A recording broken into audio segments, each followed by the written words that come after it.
Police ಠಾಣೆಗಳಲ್ಲಿ ಕಾರ್ಯನಿರ್ವಹಿಸುತ್ತಿರುವ ಗೃಹರಕ್ಷಕ ದಳದ ಸಿಬ್ಬಂದಿಗಳನ್ನು ಆರ್ಥಿಕ ಹೊರೆಯ ಕಾರಣ ನೀಡಿ ಕೈಬಿಡುವ ಕಾರ್ಯದಲ್ಲಿ ಜಿಲ್ಲೆಯ ಪೊಲೀಸ್ ಇಲಾಖೆ ತೊಡಗಿದ್ದು, ಈ ನಿರ್ಧಾರವನ್ನು ತಕ್ಷಣವೇ ಪುನರ್ ಪರಿಶೀಲಿಸಿ ಹೋಂ ಗಾರ್ಡ್ಗಳ ಸೇವೆ ಮುಂದುವರಿಯುವಂತೆ ಮಾಡಬೇಕು ಎಂದು ಜೆಡಿಎಸ್ ರಾಜ್ಯ ಉಪಾಧ್ಯಕ್ಷ ಎಂಬಿ ಸದಾಶಿವ ಗೃಹ ಸಚಿವರನ್ನ ಒತ್ತಾಯಿಸಿದ್ದಾರೆ.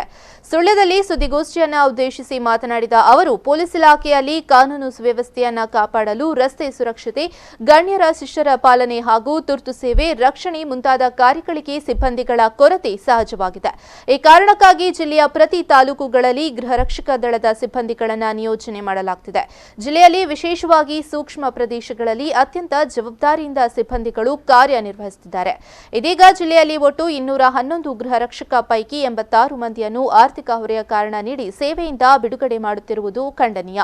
ಸುಳ್ಯ ಠಾಣೆಯಲ್ಲಿ 28 ಮಂದಿ ಗೃಹರಕ್ಷಕರು ಪೊಲೀಸರ ಕೆಲಸವನ್ನ ಮಾಡುತ್ತಿದ್ದಾರೆ. ಟ್ರಾಫಿಕ್ ನಿಯಂತ್ರಣದಿಂದ ಹಿಡಿದು ಆರೋಪಿಗಳನ್ನು ಹಿಡಿದು ಕರೆದು ತರುವಲ್ಲಿಯೂ ವಿವಿಧ ರೀತಿಯಲ್ಲಿ ಪೊಲೀಸರಿಗೆ ಸಹಕಾರವನ್ನ ನೀಡುತ್ತಿದ್ದಾರೆ. ಫೆಬ್ರವರಿ 25ರಂದು ಬೆಂಗಳೂರಿನಲ್ಲಿ ವಿಧಾನಸೌಧ ಚಲೋ ನಡೆಯಲಿದೆ. ಅದರಲ್ಲಿ ಭಾಗವಹಿಸುವ ಉದ್ದೇಶದಿಂದ ಮಂಗಳವಾರ ಸುಳ್ಯದ ಕಾನತಿಲ ಕಾಂಪ್ಲೆಕ್ಸ್ನಲ್ಲಿ ಪೂರ್ವಭಾವಿ ಸಭೆಯನ್ನು ಏರ್ಪಡಿಸಲಾಗಿದೆ ಎಂದು ಹೇಳಿದರು. 125 ಹೋಮ್ ಗಾರ್ಡ್ಸ್ ಇದ್ದಾರೆ, 211 ಇದ್ದಾರೆ ಅದರಲ್ಲಿ ಟೋಟಲ್. ಆ 211 ಹೋಮ್ ಗಾರ್ಡ್ಸ್ ಅನ್ನು ಹೇಗೆ ಬಳಸಿಕೊಳ್ಳಲಾಗ್ತದೆ ಅಂತ ಹೇಳಿದ್ರೆ, ಇಡೀ ಜಿಲ್ಲೆಯ ಸಂಚಾರ ವ್ಯವಸ್ಥೆಯನ್ನು ಅವರು ನೋಡಿಕೊಳ್ತಾರೆ. ಎಲ್ಲೇ ಜಾತ್ರೆ ಆಗಲಿ, ನೇಮ ಆಗಲಿ, ಉತ್ಸವ ಆಗಲಿ, ಯಾವುದೇ ಆಗಲಿ, ವಿಐಪಿಗಳ ರಕ್ಷಣೆ ಇರಲಿ, ಸಂಚಾರ ಸುಗಮ ಮಾಡುವಂತಹ ವ್ಯವಸ್ಥೆ ಆಗಲಿ, ಅದೆಲ್ಲವನ್ನು ಗೃಹರಕ್ಷಕರ ಸಿಬ್ಬಂದಿಯಿಂದ ಮಾಡಿಸಲಾಗ್ತದೆ. ಅವರು ನಮಗೆ ಒಂದು ಅನಿವಾರ್ಯವಾದ ಅಪ್ಯಾಯಮಾನವಾದ ವ್ಯವಸ್ಥೆ ಆಗಿದೆ. ಅಂತವರನ್ನ ಏಕಾಏಕಿ ಅಧೀಕ್ಷರಿಂದ, ಅಂದರೆ ಅವರಿಗೆ ಮೇಲಿಂದ ಬಂದಂತಹ ಸುತ್ತೋಲೆ ಪ್ರಕಾರ 86 ಜನರನ್ನ ಕೈ ಬಿಡಬೇಕು ಅಂತ ಹೇಳಿದ್ದಾರೆ ಜಿಲ್ಲೆಯಲ್ಲಿ.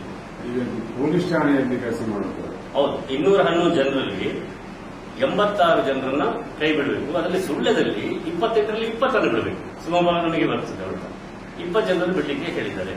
ಅದರರ್ಥ ನಾಳೆಯಿಂದ ಅಥವಾ ಏಪ್ರಿಲ್ 1ರಿಂದ ಇದು ಜಾರಿಗೆ ಬಂದ ನಂತರ ನಮ್ಮ ರಸ್ತೆಗಳಲ್ಲಿ ಇವರು ನಮಗೆ ಕಾಣಲಿಕ್ಕೆ ಸಿಕ್ಕುವುದಿಲ್ಲ, ಟ್ರಾಫಿಕ್ನವರು, ಹೋಮ್ ಗಾರ್ಡ್ಸ್. ಸುದ್ದಿಗೋಷ್ಠಿಯಲ್ಲಿ ಹಸೈನರ್ ಜಯನಗರ ಉಪಸ್ಥಿತರಿದ್ದರು.